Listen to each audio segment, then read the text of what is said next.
You're sitting at a kitchen table with a retirement statement in your hand, and the number on it says $44,000. You read it twice. Then you pick up your phone, and the first headline on the screen says, "The average American retirement account just hit an all-time record of $167,000. Same country, same year, same economy. So you do the only thing a reasonable person can do with that. You assume you're behind. You assume you missed a meeting in your 20s nobody invited you to, and you fold the statement in half and put it in the drawer with the other paper you've quietly decided not to be brave about.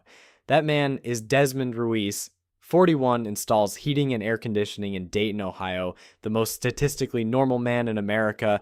Spoiler, he isn't behind. Both numbers are true, nobody lied, and the space between them is the most expensive piece of misinformation in your financial life.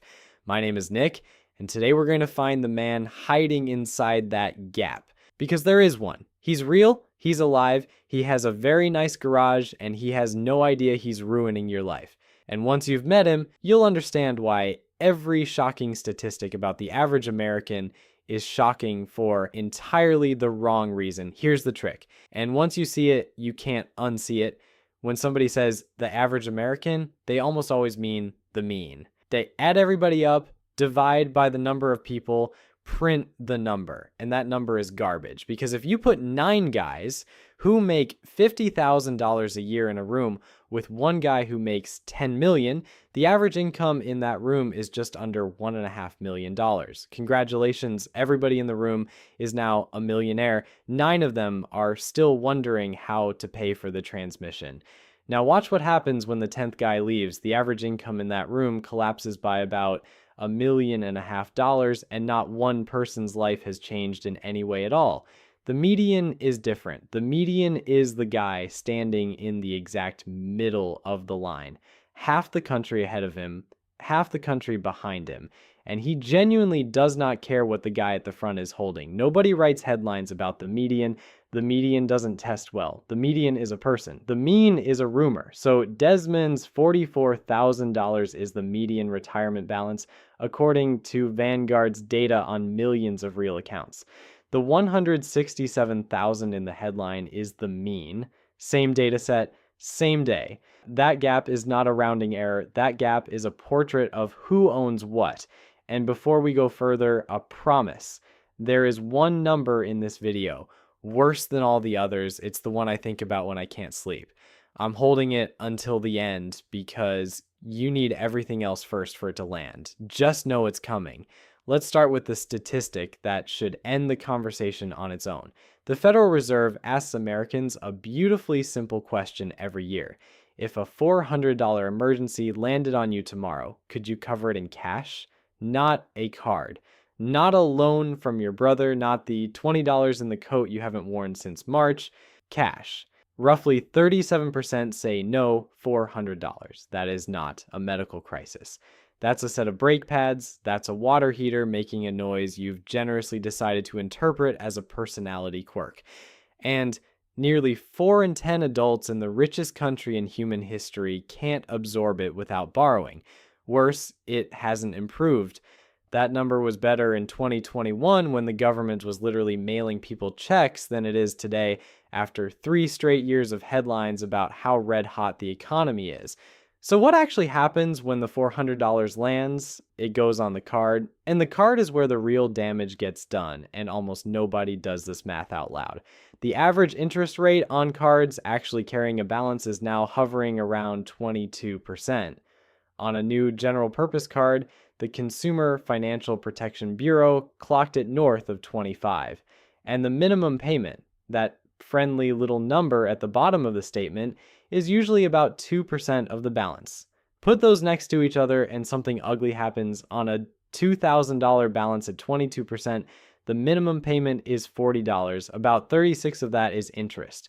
$4 touches the actual debt. You're paying $40 a month to move the needle for. That's not a payment plan, that's a subscription to your own past. Which is how Americans ended up paying $160 billion in credit card interest in a single year, not principal interest. That is the convenience fee we collectively pay for not having $400. Now, cars, because if the credit card is the wound, the car is the weapon. The average payment on a new car in America is now roughly $770 a month, used about $530, and nearly 19% of new car buyers, about 1 in 5, are signing up for payments over $1,000 a month. $1,000 every month for the privilege of sitting in traffic in a slightly nicer chair. But it's the 770 I want to sit with because I don't think most people have ever actually run it. $770 a month invested instead at an 8% annual return over 40 years compounds to roughly $2.4 million. Let me say that again. The average American car payment is a $2.4 million decision, which means the average American isn't too poor to become a millionaire. The average American is financing a depreciating asset instead of buying an appreciating one on a 60, 72, sometimes 84-month schedule. 84 months. That's a loan term that used to be reserved for buying a house. And subprime auto delinquencies are now the highest ever recorded. And look, most people need the car. The car is how you get to the job that pays for the car. That's not a lifestyle choice. That's a toll booth with a steering wheel. Now, here's where it stops being about spending habits entirely. Roughly 29% of people using buy now, pay later services have used them to finance groceries. Groceries. Nearly half of all users have paid late in the past year, and more than half say outright that they could not make ends meet without it. Which brings me to Renata. She's 29, she's a dental hygienist, she makes about $58,000 a year, and she splits her grocery bill into 4 payments. Not because she's frivolous, because payday is Friday and her kid needs to eat on Tuesday, and Tuesday has never once been willing to negotiate. Renata does something every Sunday night that I think about a lot. She opens the banking app, then the credit card app, then the buy now, pay later app, then the app for the second buy now, pay later service she signed up for when the first one hit its limit, and she does arithmetic across 4 screens to work out what day of the week she's allowed to buy chicken. She has never called this budgeting. She'd be embarrassed to. She calls it checking. Renata is not a cautionary tale. Renata is a solvency bridge with a phone app, and there are millions of her, which is the thing I want you carrying for the rest of this video. Every statistic coming up sounds like a story about individual failure. It isn't. It's a story about arithmetic that stopped working and about an entire industry that showed up very helpfully to sell people financing for the gap. Total American household debt just crossed $18.8 trillion, and the shape of that number matters more than the size because it's not a pile of yachts. It's $13 trillion in houses people needed somewhere to live in, $1.5 trillion in cars they needed to get to work in, another $1.5 trillion in degrees they were told they had to have, and a little over $1 trillion in credit cards that mostly bought groceries, brake pads, and water heaters. That's not a spending spree. That's a country putting its own survival on layaway. And the student loan piece just quietly fell off a cliff. When the pandemic era pause on reporting delinquencies ended, the share of balances 90 days past due went from under 1% to over 10%. That's not a decline. That's a trapdoor. All right, that's the debt. Now, let's go look at what's supposed to be sitting on the other side of the ledger. Back to Desmond and his $44,000 because there's a second half to that statement and it's worse. The standard rule says you can safely pull about 4% of your retirement savings each year without running out. 4% of $44,115 is $1,765 a year, which is $147 a month. The median American's retirement plan pays out $147 a month. And even if we're generous and look only at people already 65 and up, the median gets you about $318 a month. Meanwhile, retirees themselves say you need north of $800,000 to retire comfortably. So it isn't that most Americans have a small retirement, it's that most Americans do not have a retirement plan. They have Social Security plus a tip. And I don't say that as a punchline. About 78% of retirees rely on Social Security, and among those who earned under $50,000 a year, it's closer to 85%. 1 in 5 adults over 50 has nothing saved at all, nothing, zero. Which brings us to the most load-bearing number in the system, and the one nobody wants to say into a microphone. The latest trustees report projects the Social Security Retirement Trust Fund runs dry around late 2032. After that, payroll taxes cover only about 77% of promised benefits, which is a very polite, very actuarial way of saying a 23% automatic haircut applied to the income source that 4 out of 5 retirees are currently standing on. Congress can fix that. Congress has fixed it before, but you probably want to know the beam is cracked before somebody tells you the house is fine, and you can watch people improvising around it in real time. 6% of workers took a hardship withdrawal from their 401k last year, up from 2% 4 years ago, climbing every single year, and workers earning under 100,000 were 3.5 times more likely to do it. Sit with that. The retirement account has become the emergency fund because the emergency fund doesn't exist. We're eating the seed corn in a country that won't stop telling us about the record harvest. Now let's talk about what this actually feels like, because a statistic is just a feeling that somebody put in a spreadsheet. It feels like standing in the cereal aisle doing math you already did in the car. It feels like the full body drop when the check engine light comes on, and the 2 seconds afterward where you calculate whether you can get away with pretending not to have seen it.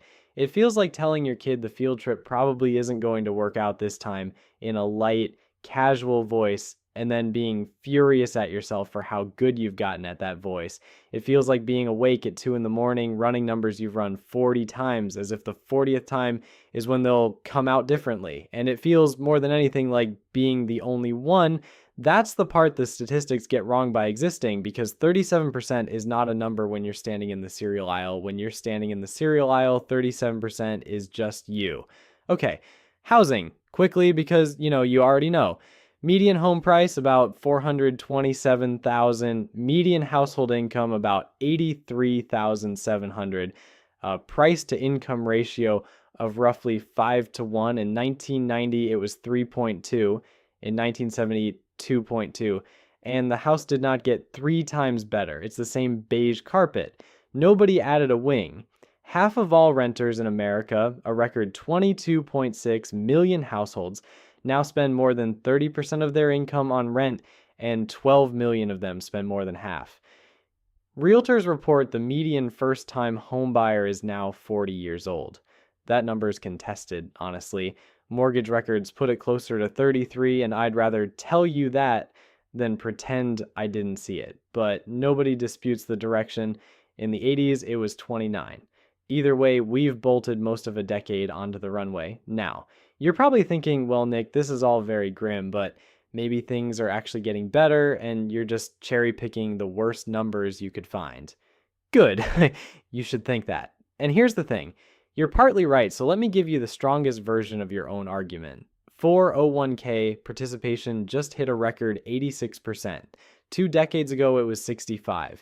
Poverty fell to about 10.5%, near the lowest ever recorded, down from 22% in 1959.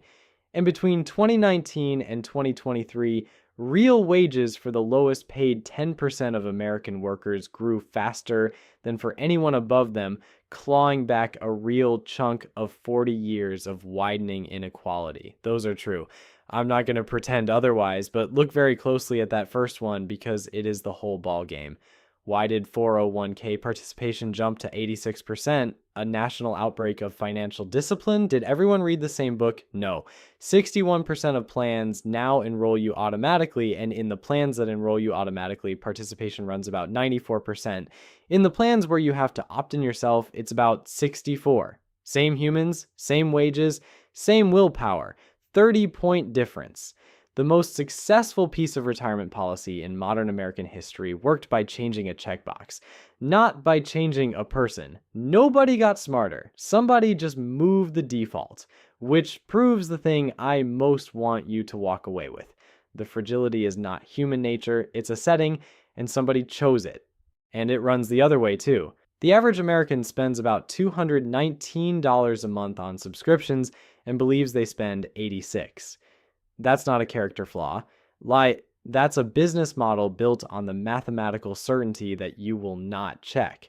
Americans spent $104.7 billion on lottery tickets in a single year, in a country where 37% can't find $400 in an emergency.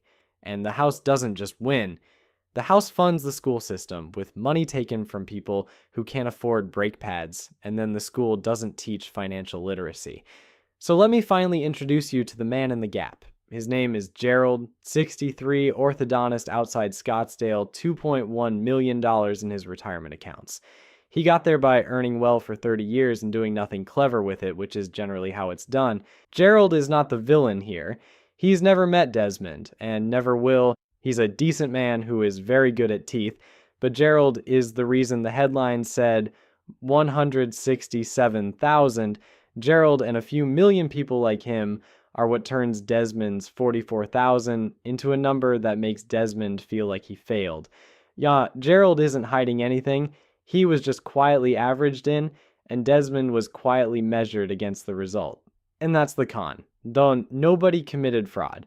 The system just built a ruler out of everybody, handed it to the guy in the middle, and let him conclude he was short. If you're sitting there right now feeling that specific quiet shame, the kind that makes a person fold up a piece of paper and put it in a drawer, hear me. You were told to compare yourself to an average engineered to include the top 10%, who hold about 67% of all the wealth in this country. You were told retirement was your personal responsibility, then handed a system where 6% of your coworkers are rating it to keep the lights on. You were told to budget better by an industry that makes $160 billion a year on the fact that you can't. You are not behind. You were measured with a ruler that was built crooked on purpose. This is exactly what we dig into inside our school community, where I run the real numbers instead of the headline versions of them. Links in the description if you want in. Now, I promised you one number worse than all the others. Here it is. The median American household net worth is about $192,900.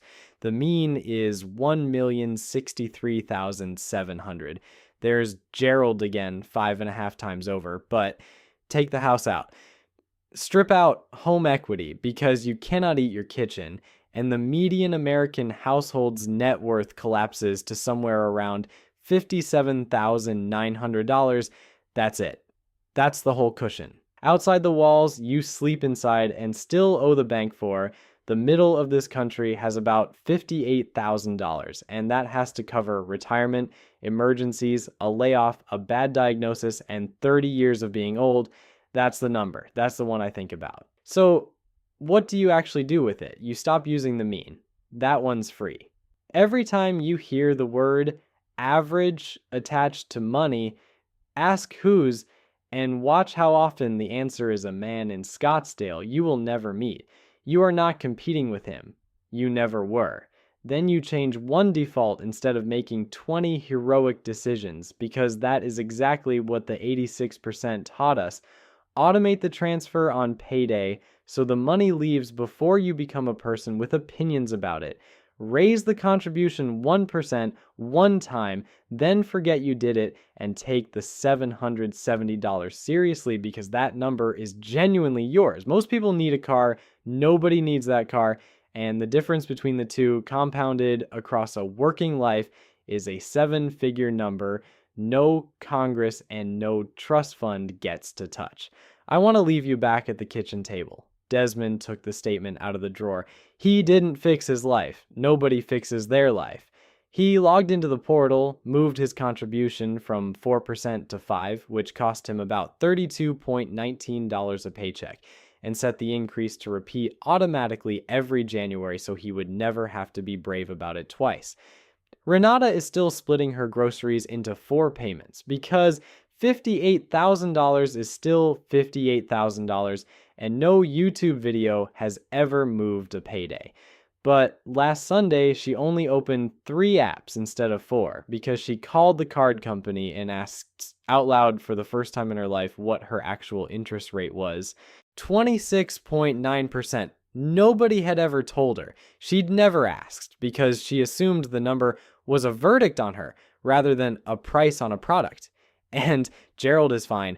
Gerald was always going to be fine. He's out there right now being averaged in with absolutely no idea that a man in Dayton spent 8 years thinking he was a failure because of him. That's the shocking statistic. Not that the average American is broke. The average American doesn't exist. It's that the real one, the one standing dead center in the line, has spent his entire working life comparing himself to a ghost and quietly concluding he was the one who came up short. You didn't come up short. You were handed the wrong number. Go get the right one.